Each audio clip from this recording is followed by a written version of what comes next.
আজকে আমরা WBTA test পেপারের মানে 2024 সালে যারা মাধ্যমিক দেবে তাদের জন্য যে WBTA টেস্ট পেপারটা আছে সেই WBTA টেস্ট পেপারের আমরা একটা ইংলিশের সেট কমপ্লিট করে নেব। তো চলো দেখে নিই যে আমরা কোন সেটটা আজকে কমপ্লিট করতে চলেছি। আজকে আমরা করব WBTA 389 পেজের যে মিত্র ইনস্টিটিউশন বলে যে ইনস্টিটিউশনটা আছে সেই ইনস্টিটিউশনের যে সেটটা আছে সেটাকে আমরা এখানে আজকে সলভ করে নেব। তো দেখো প্রথমে আমাদের এখানে ক্যাট থেকে একটা প্যাসেজ তুলে দিয়েছে, তো এগুলো সব আমাদেরকে সলভ করতে হবে। মানে এখানে আমি তোমাদেরকে সিন, আনসিন এবং গ্রামার এগুলো সলভ করে দেবো। আর রাইটিংয়ের ভিডিও আমি আগেই বানিয়ে দিয়েছি, তার লিঙ্ক আমি ডিসক্রিপশন বক্সে দিয়ে দিয়েছি, সেখান থেকে তোমরা রাইটিংগুলো দেখে নিতে পারো। তো চলো বেশি সময় নষ্ট না করে আমরা ভিডিও শুরু করি। তবে তার আগে অবশ্যই চ্যানেলটিকে সাবস্ক্রাইব করে পাশে থেকে বেল আইকন প্রেস করে দিও আর অল বাটন অন করে দাও, যাতে আমি ভিডিও আপলোড করার সাথে সাথে তোমাদের কাছে নোটিফিকেশন চলে যায়। আর যারা অঙ্ক এবং ভৌতবিজ্ঞান ছাড়া সব কিছু সাবজেক্টের সাজেশন চাও তারা অবশ্যই আমার ফেসবুক পেজটাকে ফলো করে নিও। দেখো আমার ডিসক্রিপশন বক্সে লিঙ্ক দেওয়া আছে, সেখান থেকে তোমরা ফেসবুক পেজটাকে ফলো করে নাও, তাহলে ওখান থেকে তোমরা অঙ্ক এবং ভৌতবিজ্ঞান ছাড়া সব সাবজেক্টের সাজেশন পেয়ে যাবে। আর অঙ্কের সাজেশন তোমরা পাবে আমারই অন্য একটা চ্যানেলে, কিন্তু সেই চ্যানেলটা আমি এখন ওপেন করিনি। আমি অঙ্ক করাবো ভাবছি তোমাদেরকে অনেকদিন ধরে, সেই চ্যানেলটা আমি ওপেন করার সাথে সাথে তোমাদেরকে আমি নোটিফিকেশন দিয়ে দেবো। তোমরা সবাই সেই চ্যানেলটাকে সাবস্ক্রাইব করে নিও আর সেখান থেকে অঙ্ক দেখতে লেগো। আর ফিজিক্যাল সায়েন্সটা আমি কোনোদিনই পড়াবো না, ওই সাবজেক্টটা আমি একদমই পারি না, তাই জন্য ওই সাবজেক্টটা আমি পড়াবো না। তো চলো বেশি সময় নষ্ট না করে আমরা ইংলিশটা শুরু করি। তো এখানে দেখো আমাদের ক্যাটসের যে প্যাসেজটা আছে সেটা তো অলরেডি তোমরা সবাই পড়ে নিয়েছো। তো এখানে আমরা এর শূন্যস্থানগুলো MCQগুলো কমপ্লিট করে নিই। এখানে আছে the cat scratches with his claw, paw, nails, teach. তো এখানে আমরা জানি এটা ক্ল হবে। The cat is civil to the, এটা গেস্ট হবে। The cat puts in an appearance to get his share of, এটা ফুড হবে। এটা তোমাদের প্যাসেজে কোথাও বলা নেই, কিন্তু এটা কিন্তু ফুডই হবে। At the cat's behavior, the family is delighted. The cat retires to a safe distance from the guest's boot, এটা কিন্তু বুট হবে, ঠিক আছে। আর এটা কিন্তু ডিলাইটেডই হবে, কেউ যেন এম্বারেসড লিখে দিয়ে চলে এসো না, কারণ এখানে কিন্তু ডিলাইটেড ফ্যামিলি ছিল। তারপরে আমরা শূন্যস্থান পূরণ করব। তো দেখো এখানে আছে the eyes of the guest look painful because, ওই গেস্টের চোখগুলো যন্ত্রণাদায়ক লেগেছিল কেন, কারণ ওই বিড়ালটা তাকে আঁচড়ে দিয়েছিল। তো এটা আমরা এখানে এইভাবে লিখে নেব যে the cat stuck his claws into him, ঠিক আছে। তারপরে সেকেন্ডে কি আছে, the cat scratches the guest because, ওই বিড়ালটা ওই গেস্টটাকে কেন আঁচড়ে দিয়েছিল, কারণ the cat soon tires of the guest stroking, ওই যে গেস্ট তাকে গায়ে হাত বোলাছিল সেটাতে বিড়ালটা খুবই ক্লান্ত হয়ে পড়েছিল।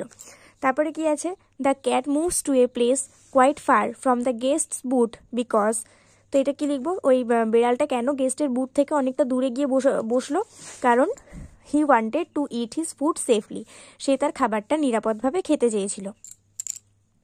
তারপর ট্রু ফলস আছে। ট্রু ফলসে ফার্স্টে আছে the cat stays at a safe distance from the guest's boot, গেস্টের বুটের থেকে ক্যাটটা কেন অনেকটা সেফ ডিস্ট্যান্সে সরে চলে গিয়েছিল, এটা ট্রু, তাই না, কারণ সত্যিই তো ক্যাটটা তার গেস্টের বুটের থেকে অনেকটা দূরে চলে গিয়েছিল। আর এটার সাপোর্টিং স্টেটমেন্ট আমরা কোত্থেকে পাবো, দেখো আমি এখানে দাগিয়ে রেখেছি 1 নম্বর দিয়ে, he purrs at the retires to a safe distance from the guest's boot before eating his food, এটা হচ্ছে আমাদের সাপোর্টিং স্টেটমেন্ট। সেকেন্ডে আছে the cat rakes the guest's in the hand with his claw, গেস্টের হাতে ওই বিড়ালটা আঁচড়ে দিয়েছিল, কিন্তু এটা তো ফলস, কারণ গেস্টের পায়ে ও আঁচড়ে দিয়েছিল। আর এখানে দেখো আমাদের 2 নম্বর দিয়ে আমি সাপোর্টিং স্টেটমেন্ট দাগিয়ে রেখেছি, he puts up his claw and quietly but firmly rakes the guest in the leg, তো এখান থেকে দেখা যাচ্ছে যে সে তার পায়ে আঁচড়ে দিয়েছিল, তাই জন্য এটা ফলস হবে।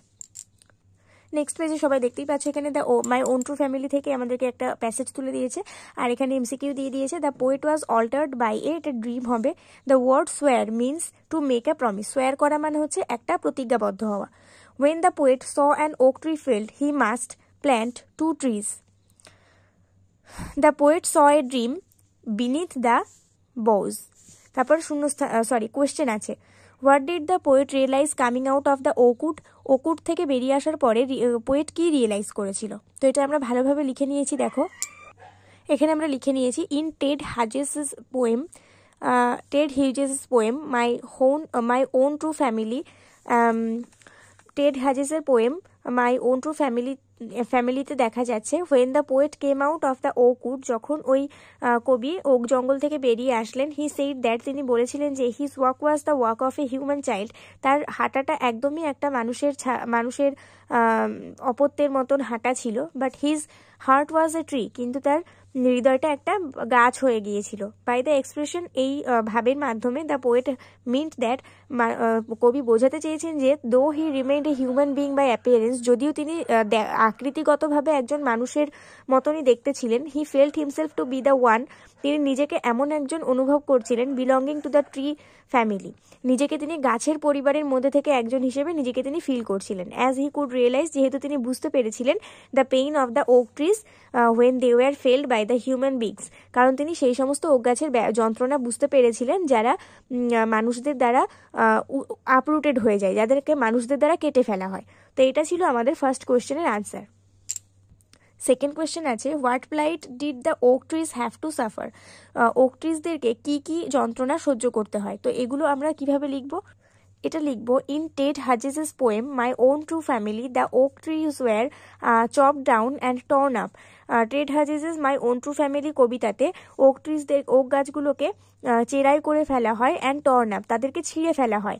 দাস, এইভাবে they had to suffer pain of being uprooted, তাদেরকে গোড়া থেকে উপড়ে পড়ার যে যন্ত্রণাটা সেটাকে ভোগ করতে হয়। তো এটা ছিল আমাদের সেকেন্ড কোয়েশ্চেনের আনসার। তারপরে দেখো এখানে আনসিন আছে একটা জলের ট্যাঙ্ক নিয়ে বা একটা বাঁধ টাইপের নিয়ে, যেখানে জল সংরক্ষণ করে রাখা হয়, সেটা নিয়ে একটা আনসিন আছে। আনসিনটা পড়ে আমি সময় নষ্ট করছি না, কিন্তু আনসিনটা অনেকটাই কঠিন, তাই জন্য আমি এখান থেকে কোয়েশ্চেনগুলো সলভ করে দিয়েছি। তো ফার্স্টে দেখো এমসিকিউ আছে, তালা ট্যাঙ্ক ক্যান হোল্ড, এটা হবে 9 মিলিয়ন গ্যালন ওয়াটার, মানে তালা ট্যাঙ্ক ঠিক কতটা জল সংরক্ষণ করে রাখতে পারে, এটা হবে 9 মিলিয়ন গ্যালন ওয়াটার। কারণ এখানে দেখো আমি আন্ডারলাইন করে রেখে দিয়েছি এই ট্যাঙ্কটা 9 মিলিয়ন অফ ওয়াটার আর কি সংরক্ষণ করে রাখতে পারে, তাই জন্য এটা আমাদের আনসার হবে। সেকেন্ডে আছে Tala tank was built in 1909 হবে এটা, কারণ এখানে দেখো প্রথমেই আছে যে টু বিল্ট ইন 1909, তাই জন্য এটা আমাদের 1909ই হবে। দ্য সেন্টার উইল বিয়ার, এটা 33% অফ দ্য কস্ট হবে, কারণ এখানে দেখো আমি আন্ডারলাইন করে রেখেই দিয়েছি যে 33% অফ হুইচ উড বি, এটা আমি আন্ডারলাইন করে রেখেই দিয়েছি, তাই জন্য এটাই হবে আনসার। তারপরে আছে the estimated cost of renovation is, এটা হবে 80 করোড়। 80 করোড় এই কারণেই হবে কারণ এখানে দেখো এস্টিমেটেড অ্যাট RS 80 করোড় লেখা আছে, সেই জন্য এখানে 80 করোড়ই হবে। Calcutta municipal corporation realised the necessity to repair it, এটা হবে 3 ইয়ার্স ব্যাক। 3 ইয়ার্স ব্যাক এই কারণেই হবে, এখানে দেখো প্রথমেই লেখা আছে যে আফটার এ 3 ইয়ার ডিলে, ঠিক আছে, 3 ইয়ার্স আফটার, তাই জন্য এটা ব্যাক হবে, 3 ইয়ার্স ব্যাক হবে।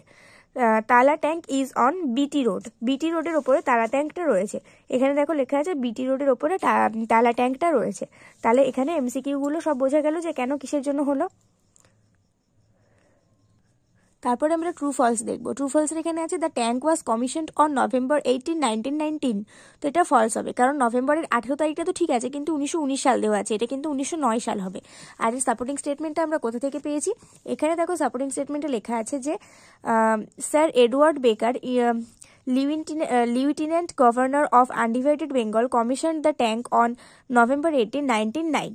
এটুকু লেখার পর তোমরা ডট ডট ডট ডট দিয়ে দিতে পারো, কারণ এইটুকুই হচ্ছে, এইটুকুর মধ্যে আমাদের বোঝা যাচ্ছে যে ওই বাক্যটা ফলস, ঠিক আছে। তারপরে আছে Tala tank is the world's largest overhead water reservoir, তো এটা ট্রু হবে, কারণ সত্যিই এটা পৃথিবীর সব থেকে দীর্ঘতম জল সংরক্ষণকারী একটা ট্যাঙ্ক। তো এটার সাপোর্টিং স্টেটমেন্ট আমরা এইখানে পেয়েছি। দেখো লেখা আছে যে The ravages of more than a century have been visible on the world's largest overhead water reservoir for a long time. এটা হচ্ছে 2 নম্বর কোয়েশ্চেনের সাপোর্টিং স্টেটমেন্ট। 3 নম্বরে আছে The tank can hold 8 million gallons of water. এটা false, কারণ ওই ট্যাঙ্কে কিন্তু 8 million gallon জল ধরে না। আমি তোমাদেরকে প্রথমেই এমসিকিউতে দেখালাম যে 9 মিলিয়ন জল ধরে, তাহলে এখানে আমরা লিখে নেবো সাপোর্টিং স্টেটমেন্ট হিসেবে যে the official status report on the heritage tank which can hold 9 millions of water, এটুকু লেখার পর তোমরা ডট ডট ডট দিয়ে দিতে পারো। তারপর এখানে বেশ কিছু কোয়েশ্চেন আছে। তো ফার্স্ট কোয়েশ্চেন দেখো আমাদের আছে who were engage to prepare the official status report, official status report prepare কে করেছিল। তো এখানে দেখো আমাদের আনসারে আমরা এখানে এর মধ্যে থেকে আমরা আনসারটাকে সাজিয়ে সুন্দরভাবে লিখে নিয়েছি, চলো সেটা দেখে নিই। একটা কথা কিন্তু আমি এখনো পর্যন্ত তোমাদেরকে বলিনি, সেটা হচ্ছে আমি আজকে স্ট্যান্ডে ভিডিও করছি না, আমি হাতে ধরে ভিডিও করছি। তো হয়তো তোমাদের দেখতে অসুবিধা হচ্ছে, তার জন্য আমি প্রথমে ক্ষমা চেয়ে নিচ্ছি। তো এই কোয়েশ্চেনটার আনসার আমরা লিখবো যে according to the given passage, এই দেওয়া যে প্যাসেজটা দেওয়া হয়েছে সেটা অনুযায়ী এক্সপার্টস ফ্রম যাদবপুর ইউনিভার্সিটি, বুঝতে পেরেছো আমি কোথায়, আমি এগুলো লিখতে ভুলে গেছিলাম তাই ওপরের দিকে আবার লিখে দিয়েছি। According to the given passage, experts from Jadavpur university, IIEST Shibpur, IIT Kharagpur and professional organizations like the CSIR, Central Electrochemical Research Institute in Tamil Nadu were engaged to prepare the official status report on the Tola tank. তো এটা হচ্ছে আমাদের first কোয়েশ্চেনের answer. কারা কারা নিযুক্ত হয়েছিল আমি এখানে বলে দিয়েছি। সেকেন্ড কোয়েশ্চেনে আছে who was the contractor for the construction and from where had the construction's materials been shipped to Calcutta. তো এখানে দেখো এই কোশ্চেনটা এখানেই আছে যে কে সেক্রেটারি ছিল এবং কোথা থেকে কোথায় জিনিসপত্রগুলোকে শিফট করা হয়েছিল। তো এটা আমরা খাতায় সুন্দর করে লিখে নিয়েছি। তো আমরা লিখে নেব according to the given passage Clayton Son and Company of Leeds was the contractor for the constructions, and all construction materials including special and corrosive plates had been shipped to Calcutta from England. তো এটা ছিল আমাদের second কোয়েশ্চেনের answer. Third question আমাদের আছে who commission the tank and when, কে কখন এই ট্যাঙ্কটিকে কমিশন করেছিলেন। তো দেখো আমাদের লাস্ট প্যারাটা যেটা আমি তোমাদেরকে সাপোর্টিং স্টেটমেন্ট লিখতে বলেছিলাম সেটা একদম সুন্দরভাবে লিখে দিতে হবে, তাহলে আমাদের আনসার হয়ে যাবে। শুধু এখানে আমাদেরকে একটা যোগ করতে হবে according to the given passage, এটুকু যোগ করতে হবে, তাহলে আমাদের আনসারটা কি হবে according to the given passage sir Edward Baker, lieutenant governor of undivided Bengal, commissioned the tank on November 18, 1909 in presence of A. Earl and then chairman of the CMC. এখান থেকে এতটুকু পুরোটাই আমাদেরকে লিখে দিতে হবে, শুধু প্রথমে according to the given passage যোগ করতে হবে। ফোর্থ কোশ্চেন আছে what were the steps taken to make regular maintenance easier, এই মেনটেনেন্সটাকে ইজিয়ার করতে কি কি স্টেপ নেওয়া হয়েছিল। তো এটাকেও দেখো বইয়ে দেখো আমি লিখে রেখে দিয়েছি একদম এইখান থেকে এত অবধি যদি আমরা পুরোটাই ভালো করে লিখে দিই, এই প্যারাটা আমরা পুরোটা যদি ভালো করে লিখে দিই তাহলে আমাদের আনসার হয়ে যাবে। আমাদেরকে লিখতে হবে according to the given passage in order to make regular maintenance easier it has been decided to add a lift and an additional set of stairs to reach the tank which stands 110 feet above the ground. Engineers and workmen currently have to climb 180 steps to carry out inspections. তো এখান থেকে এইটুকু আমরা পুরোটাই লিখে দেবো, শুধু প্রথমে according to the given passage যোগ করব। এরপর আমরা সেকশন বি গ্রামার অ্যান্ড ভোকাবুলারিতে চলে আসবো। ফার্স্টে আছে ওয়ান অফ দেম, এটা ওয়াজ হবে। Sure to be missing and the moment this, এটা ওয়াজ নোটিসড হবে। All the others ran off with loud cries to find it. তারপরে হবে after the assassination of Nadir Shah in 1747 one of his officers named Ahmed Shah rose in power and succeeded to establishing himself as an independent ruler of Afghanistan. তো এটা হচ্ছে আমাদের article and preposition ছিল। তারপরে আমাদের এখানে বেশ কিছু ডু অ্যাজ ডাইরেক্টেড আছে, সেগুলো আমাদেরকে করতে হবে। ফার্স্ট হচ্ছে the man said to me how can I reach airport from here, direction change করলে কি হবে। তো দেখো যেহেতু দ্য ম্যান সেড টুর পরিবর্তে আস্কড হবে কারণ এটা interrogative sentence. The man asked me, হাউটা হাউই থাকবে কারণ এটা আমাদের WH ওয়ার্ড। আই ক্যানটা কুড হয়ে যাবে, রিচ এয়ারপোর্ট ফ্রম হেয়ারটা দেয়ার হয়ে যাবে। The man asked me how I could reach airport from there. তারপরে কি আছে কোয়েশ্চেনটা, তারপরে আমাদের কোয়েশ্চেন আছে we want to clean the room, এটার ভয়েস চেঞ্জ করতে হবে। এটার ভয়েস চেঞ্জ করলে কি হবে, it is wanted by us that late the room be cleaned. এটা হচ্ছে আমাদের ভয়েস চেঞ্জ। কি করে হলো, উই ওয়ান্ট এটাকে আমরা আগে ভয়েস চেঞ্জ করলাম যে it is wanted by us, টুটা উঠে গেল, দিয়ে লিঙ্কার হিসেবে দ্যাট বসলো। ক্লিন দ্য রুম, এটার ভয়েস চেঞ্জ তো আমরা জানি সবাই লেট দিয়ে করতে হবে, তাহলে let the room be cleaned, এটুকু করলেই আমাদের হয়ে যাবে। তারপরে কোয়েশ্চেন আছে you can eat as much as you like, তুমি ততটাই বেশি খেতে পারো যতটা তুমি পছন্দ করো। তো এটাকে আমরা সিম্পল সেন্টেন্স করলে কি করব, ইট অ্যাজ ইউ লাইক, তোমার পছন্দ মতো খাও। ঠিক আছে, তো এটা হচ্ছে আমাদের সিম্পল সেন্টেন্স। তারপরে দেখো এখানে ভোকাবুলারিতে আছে, ফ্রেজাল ভার্বসে আছে। ফার্স্টে আছে এক্সট্রাক্টেড, তো এক্সট্রাক্টেড মানে হচ্ছে নিষ্কাশন করা, আবার পুট আউট মানে টেক আউট মানেও হচ্ছে নিষ্কাশন করা। এবার এখানে আমরা এক্সট্রাক্টেডটাকে টুক আউট করবো না। কেন করবো না? কারণ এখানে হ্যাড আছে, আর হ্যাড থাকলে আমরা জানি সবসময় ভার্বের পাস্ট পার্টিসিপল ফর্ম বসে। তাহলে এক্সট্রাক্টেডটাকে আমরা এখানে কি করব? টেকেন আউট করব, কারণ টেকের পাস্ট পার্টিসিপল ফর্ম হচ্ছে টেকেন আউট করব। তাহলে এটা আমাদের দাঁড়াবে he had 2 teeth taken out yesterday. তারপরে আছে অমিটেড মানে নির্গত করা বা বাদ দেওয়া, আর লিভ আউট মানেও বাদ দেওয়া। তাহলে এখানে আমরা লিভ আউট করবো না, কারণ এটা পাস্ট টেন্সে আছে, তাই আমরা এটাকে লেফট আউট করবো।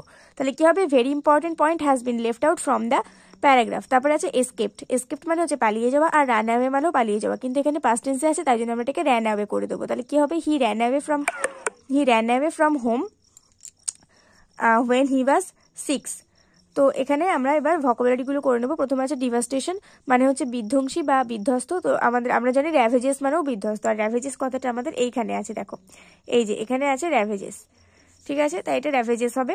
সেকেন্ডে আছে a place where large quantity of water is stored, একটা জায়গা যেখানে অনেকটা জল সংরক্ষণ করে রাখা হয়। তো এটা হবে ট্যাঙ্ক, কারণ তোমরা এখানে ট্যাঙ্কের ব্যাপারেই পড়ছো না, টোলা ট্যাঙ্কের মধ্যে কিন্তু জল সংরক্ষণ করে রাখা হয়।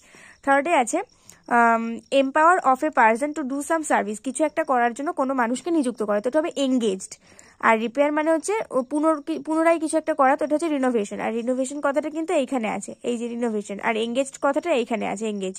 তো দেখো আমি এখানে সুন্দরভাবে লিখে নিয়েছি, taken out, left out, ran away, এটা হচ্ছে আমাদের ফ্রেজাল ভার্বস, আর এখানে ছিল র্যাভেজ, ট্যাঙ্ক, এঙ্গেজ আর রিনোভেশন, এগুলো হচ্ছে আমাদের ভোকাবুলারি। তো এখানে আমি তোমাদেরকে গ্রামার, ভোকাবুলারি আর আনসিন সিন সবকিছু সুন্দরভাবে কমপ্লিট করে দিলাম। আর রাইটিং এর ব্যাপারে বলি, এখানে যে স্টোরি রাইটিংটা আছে সেই স্টোরিটা অলরেডি আমার চ্যানেলে আপলোড করা আছে, আমি লিঙ্ক ডিসক্রিপশন বক্সে দিয়ে দিয়েছি। আর এখানে দেখো তোমাদেরকে বলেছে যে মোবাইলের ভালো ব্যবহার এবং খারাপ ব্যবহার নিয়ে একটা প্যারাগ্রাফ লিখতে, কিন্তু তোমাদের তো 2023 সালে বা মাধ্যমিকে প্যারাগ্রাফ চলে এসেছে, তাই জন্য প্যারাগ্রাফটা অতটা ইম্পর্টেন্ট নয়। আর তো প্যারাগ্রাফ আমার মতে এটা করা লাগবে না, কিন্তু এই মোবাইলের ব্যবহার আর খারাপ ব্যবহার নিয়ে আর ভালো ব্যবহার নিয়ে কিন্তু ডায়লগ রাইটিং আসতে পারে। দুই বন্ধুর মধ্যে বলেই দিতে পারে যে দুই বন্ধুর মধ্যে মোবাইলের ভালো ব্যবহার এবং খারাপ ব্যবহার নিয়ে একটা সংলাপ রচনা করো বা ডায়লগ রাইটিং করো। তো আমি ভেবেছি যে এইটা নিয়ে আমি তোমাদেরকে পরে একটা ডায়লগ রাইটিং করিয়ে দেবো, ঠিক আছে। আর এখানে দেখো যে letter to your friend about 100 words annual sports নিয়ে তোমার বন্ধুকে একটা চিঠি লিখতে হবে এই নিজের পয়েন্টগুলো ফলো করে, এটাও আমি অলরেডি আমার চ্যানেলে ভিডিও আপলোড করে দিয়েছি। তো এই ফার্স্ট রাইটিং আর লাস্ট রাইটিং, এই দুটো রাইটিংয়ের লিঙ্ক আমি আমার ডিসক্রিপশন বক্সে দিয়ে দিয়েছি, সেগুলো থেকে তোমরা দেখে নাও। আর মাঝখানে যে রাইটিংটা সেটা আমি ডায়লগ আকারে তোমাদেরকে, এই একই টপিকে ডায়লগ আকারে আমি তোমাদেরকে লিখিয়ে দেবো। তো আজকের ভিডিও পর্যন্ত, পরের ভিডিওতে তোমাদের সঙ্গে দেখা হবে। ভিডিওতে একটা করে লাইক করে দিই, বন্ধুদের সঙ্গে অনেক অনেক শেয়ার করে দাও। নেক্সট ভিডিওতে দেখা হবে, ততক্ষণ পর্যন্ত সবাই ভালো থাকো, সুস্থ থাকো, মন দিয়ে পড়াশোনা করতে থাকো। আর অবশ্যই ফেসবুক পেজ, এই চ্যানেলটিকে সাবস্ক্রাইব করে নাও, আর ফেসবুক পেজটাকে ফলো করে নিও।